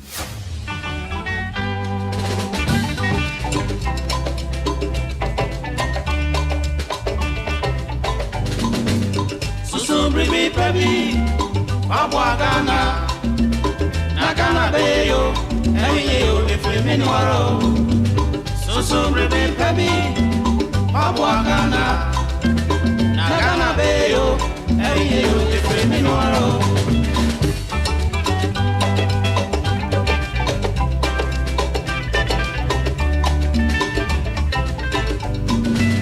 Mi mangana. Mama, woman, swear. Mama, ye fabia, ni ondo, and fancy me many. Now, many, ye yakasara japadea. Yana no, di abebre said it to Maya. Ain't ye a seminal, sir? Yes, I'm gonna ye. Anya sabe, dati chiliba, beba be and for. Minia, so bring me baby. Wapwagana. Nagana beyo, eyo efemi waro. So brebe baby, wapwagana. Nagana beyo, eyo efemi waro.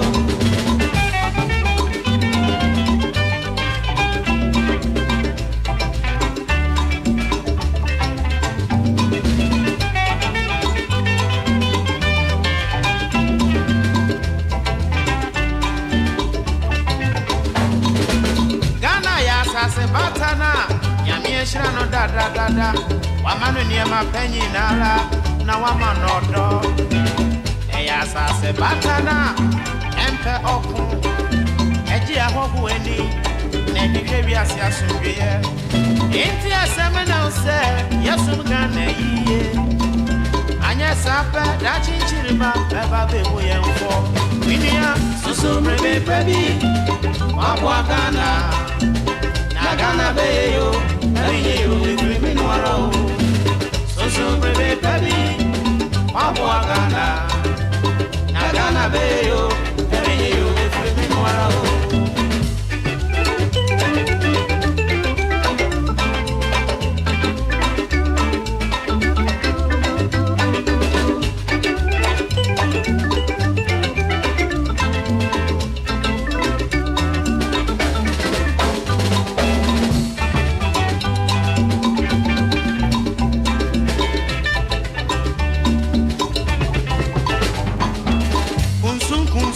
Papemu, confirmu man.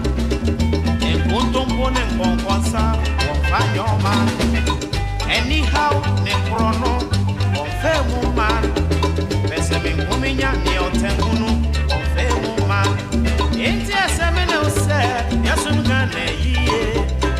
Anya sape, dati chiriba, beba bewe enfo. Minia, so breve baby, wapwagana. Nagana beyo, eyo efemi nwaro. Susu breve baby, wapwagana. Nagana beyo, eyo efemi nwaro.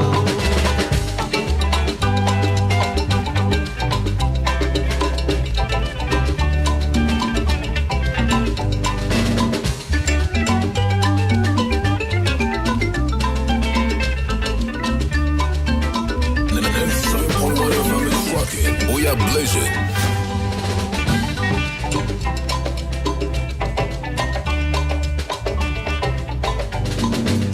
So bring me baby, on Puma Radio 97.1. Eyo efemi nwaro. So bring me baby, wapwagana. Nagana beyo, eyo efemi nwaro.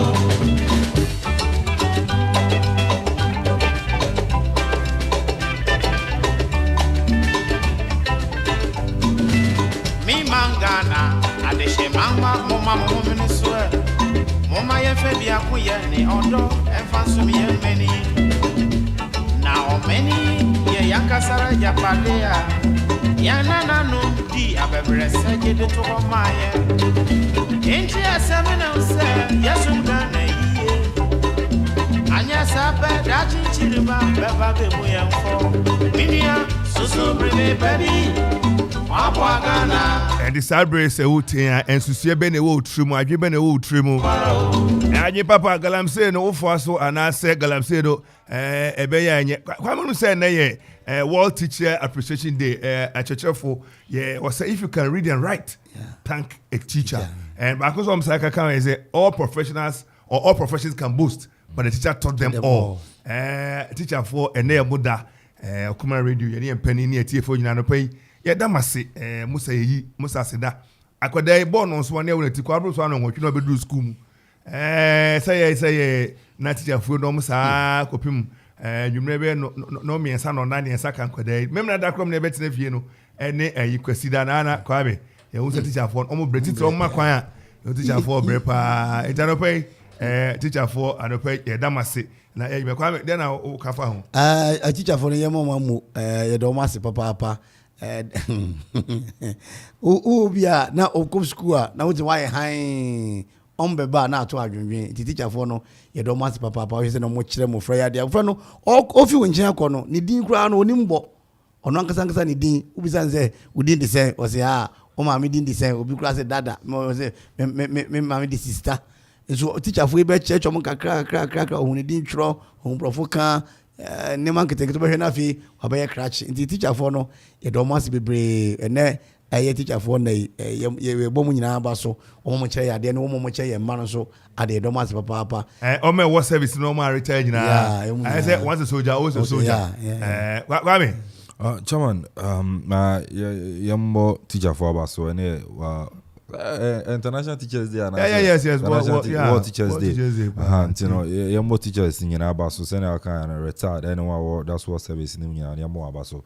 Na Yansher Yankupon who are doing now on Cosondo more Yansa and in him dear. Now, once want to me fancy tell you know, Anamani Yamba, I will Sukumuna, once you name Ben Penny, but teacher near Nobel Buana, what you may do a certain level where you be. I was to say, you know, a free teacher anymore, and to no beer or Cherayangade. Obi o kire yen ade no yenda na se na mo na ba so se Yankopon hira na won koso anye adwuma pa emfambo a Ghana man ene wi ase afana mo so a sabi o ka mo so am suban no bi nkoyi no mo so mo hwe na mo sesa na embo ama teacher na say teaching as a teacher na teaching as a profession right and also no into me enkwane ni because mo friend bo abi zanzu nya be there or the teacher but when I find a better job I'll stop nti nya na wenyi sa eyini fi won team na mo fra no bisa won awon aka so be me teacher ni responsible teacher nti no nya na chemo account bi nti ye no bi ase teacher for so nya o magina classroom ko bo no kire djuma o madam o kire wa djuma no ni ade o sua worda o master o nyina teacher for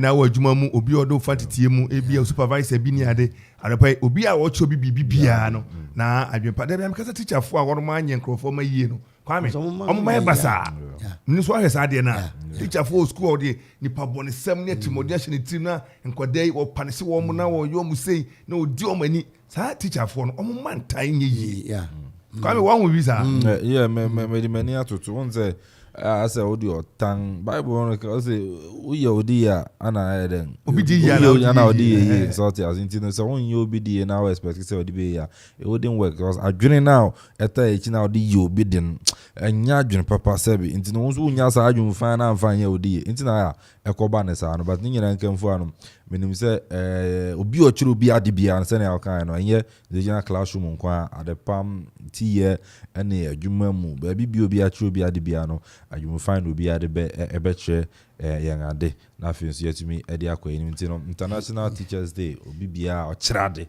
aban so hwom ye aban so hwom ye ministers ni ade omtina crusam ne judge for ni ade teacher for na chiro made aban hwom ye na teacher djuma enya djuma eda fom enya djuma eda fom class yanka aban CCC kura yanka aka chise bi sama teacher for ye enfa bi mo na ga de nyina kwame tamra nya the boy na teacher kura se be man car na the boy o si obi car ko mo obi o kwame asimo kan wonte o kire se the car so si o kwame ni okay wan tia se mama kire mu o se Carnival home current demorrage wo na buy a friend confiscated cars ya papa na no bi obi cars abro na pesa me kana mentumi anka na obri ya wo ayi abodom hene wo adukromi om na yes man na say abani ya obon osin man ko for beton fofofo the car turn baby at 10 hours fan be a 1 o just aka sa by beton kan ka be ya on pe kwanya minister for no e ma jiji mintramu ba mo nto kana so o kan sa abro for na me say ja no ja waka no we pocket lawyer February ya bro ja no sa abro na waka no ni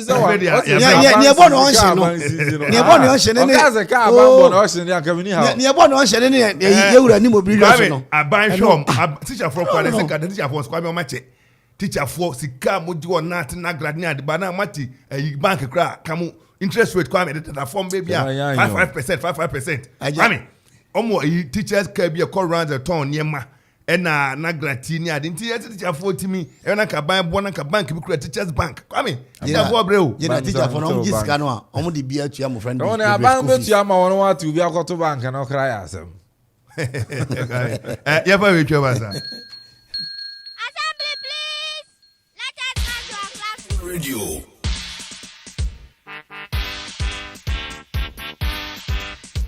Okoma Radio 97.1.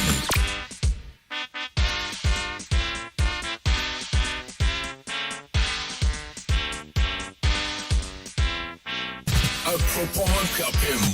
Okoma Radio 97.1.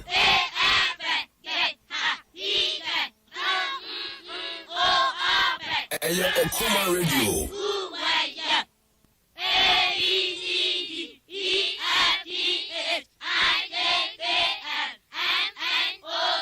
Eya Okoma Radio.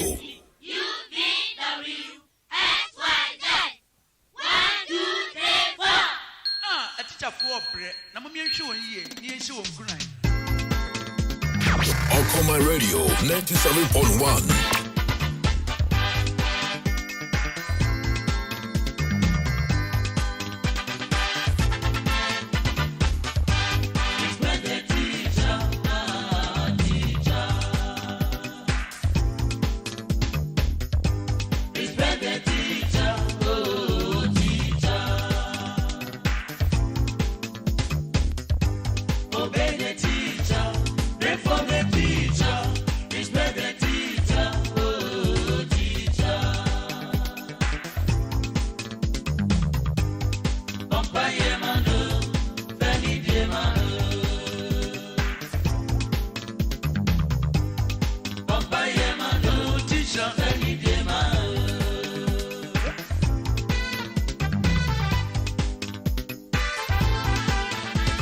Okoma Radio 97.1.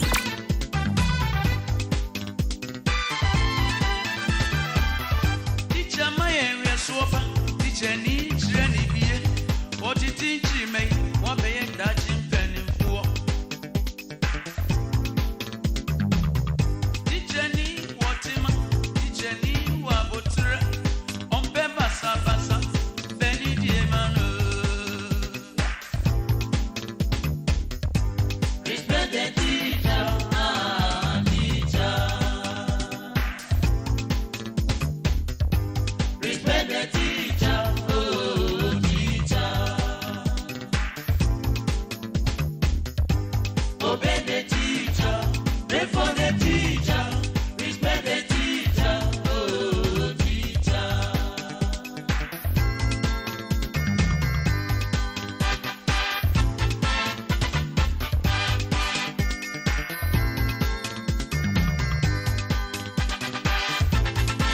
Okoma Radio 97.1.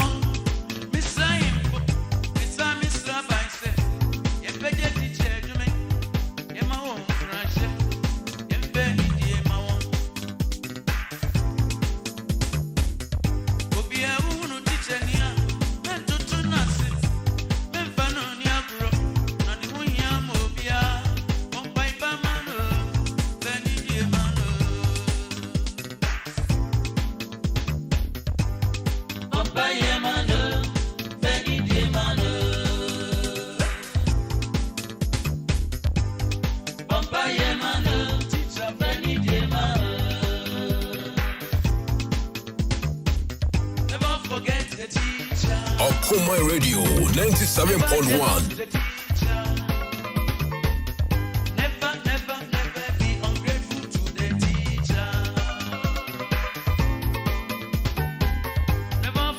The teacher, never jealous the teacher, never be ungrateful to the teacher. Don't teach the teacher, don't harass the teacher, Mr. That tick when a friend that tick Equasia for J. I was only Pau, the teacher, my dear bro. Hey, Kwame, Papa Nipa Maza. What a concert, I'm going to concert me. I'm Kobe. Moshava Then me Adukrum. Maybe a feature for no Adukrum Recreation Center, you need that. A caco 40 years in the Nene, Adukrum Presby Nana, a boso. Adukrum Presby take 35 years. I saw that as an ACA. Never say it. I want to say that. Oh, we're in the back. Military line. What go say that? Maybe I'm muti any na concert house be mo hey. Oh, Chami see do things so sana. Kwame, you di kairo first one on be bon mama sana. Kwame Fejo Kanaba. Fejo Kanade ayi kana nim say comedy no. Ono be Kwame wanya Fejo Kana hwa. Play ni kwa hwa nya ofe. Na o ma be na sana. O say agofo man di agrans na musician na any band na ba. Say ampo a South Kantan kamone aje wako de no be di aguru ya sana achire. That I think I can say Bijina how be born time changes some year ade on this argument by na who said tetifono ti bia mo ho nwom wo yeah ti bia we hwe Ghana say musicians abana dey you say bibia si say bia titi opani bia wu say professor Amezibu ye ni abon nwom do de ade we hwe ace dwuma mo born free ya na mpadu boy Odika bo ace cry in the 80s yeah and sana ayi papa yi ayi Fantini ayi obo reggae. Oh, twin, mata.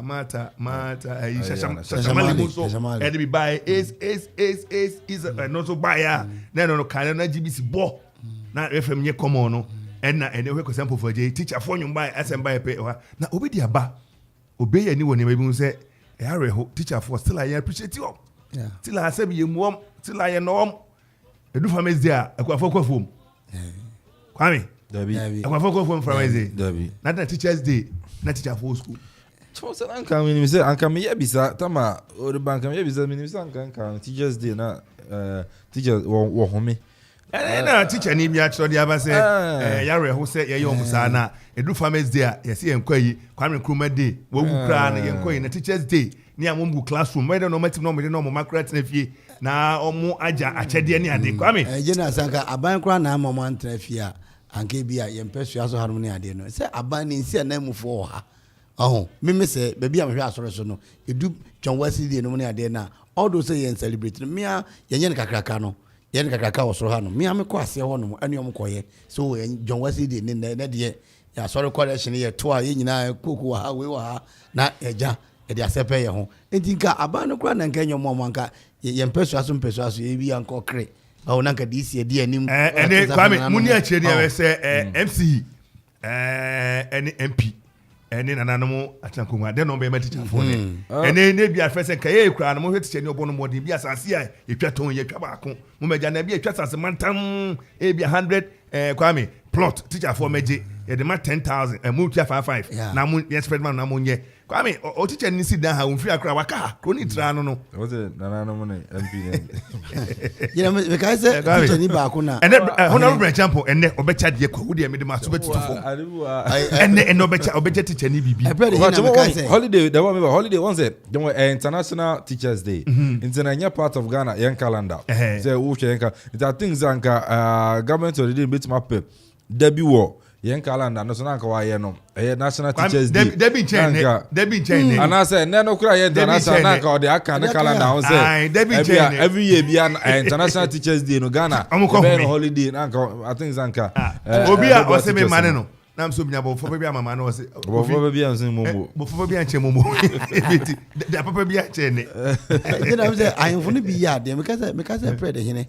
oya na o che teacher for na bom ho modern no that's o che mo de me ka say o che obi plasma obi ana ye kra ye ka na me ye misi na di aggressive na plasma dey feel inside bo fam a e be say na emranti so bi ko father na chi no ko tukwa ento man asase de a okọ ni krom kra o be say aba ana teacher for so o mo pray say mi wura atadi odu onfi ha just kan ma wa beka ha enti se ma mo asase na o ba beka ha na ye de duro so na chichiri kro se wo se ye ma asase o ha no mo aka me hwe ni mache Kwame ma hwe ni mache because o hwe wi ase ba bia teacher for me twa no o de me call ayi amono chrome estate times what we nyina wa ha yeah first time I me call and I was surprised Kwame wow me say me do ho na say ye billboard bisi was say amonochrome estate near the channel na sim kwati na wadaro mambe ma be cha be mienu ko di fane bra na wa for akakra we won so hwe na e fa sese bi bo ho ebia Jamo nya butre. Eh. Asamba nya butare na ka.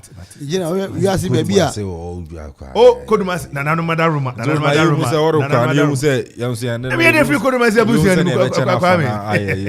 We asi baby a so teacher for so pa Finland. And no be Finland teacher for no. You know money aje papa Finland dey wo teacher ni di agora. Waso be hye.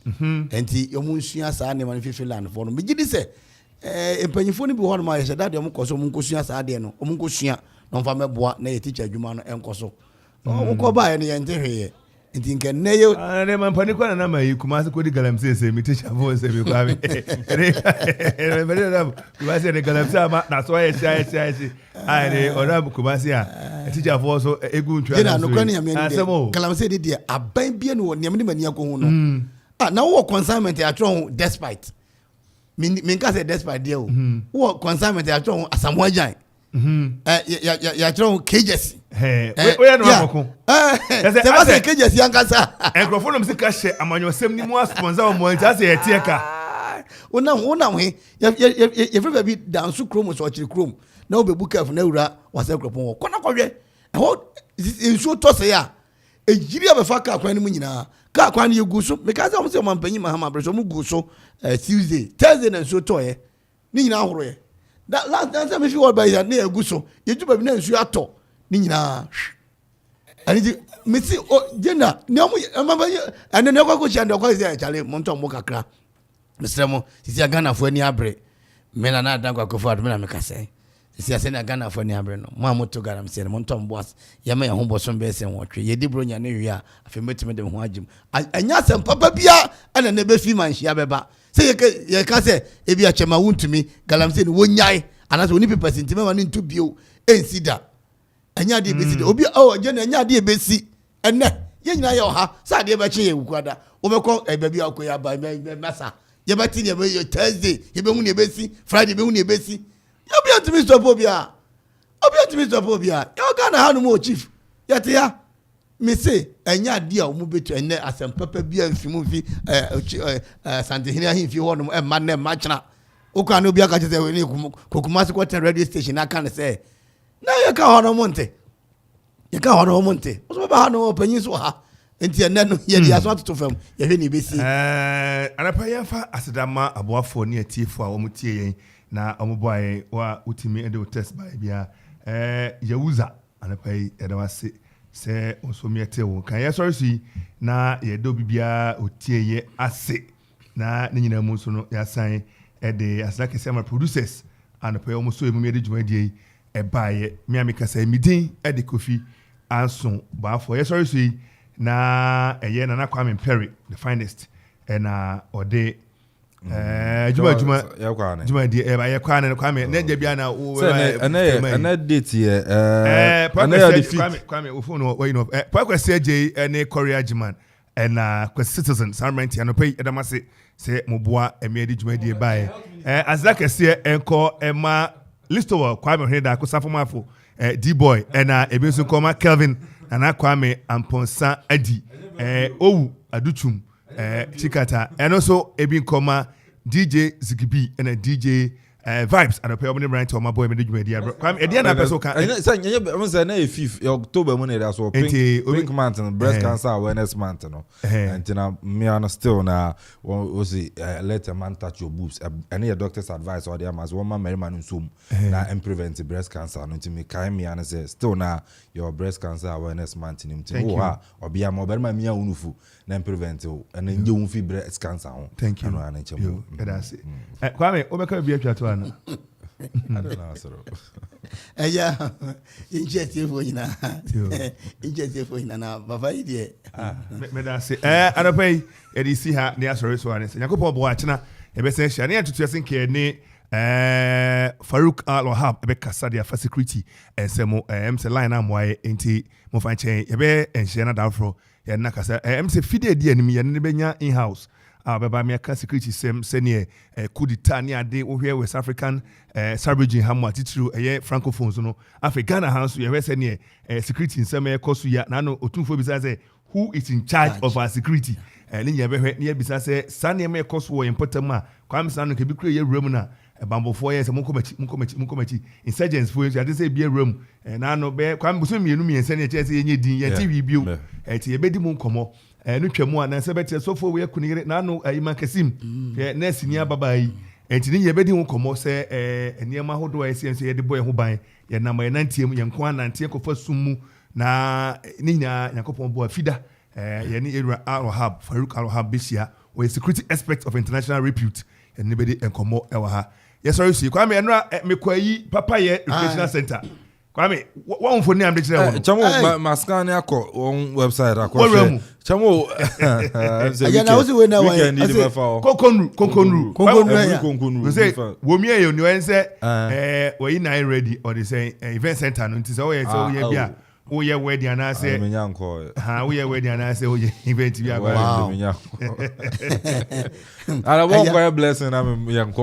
Blessing. Oh, that I can't be say 6 years, never 20 years. Me worry and be a hormone.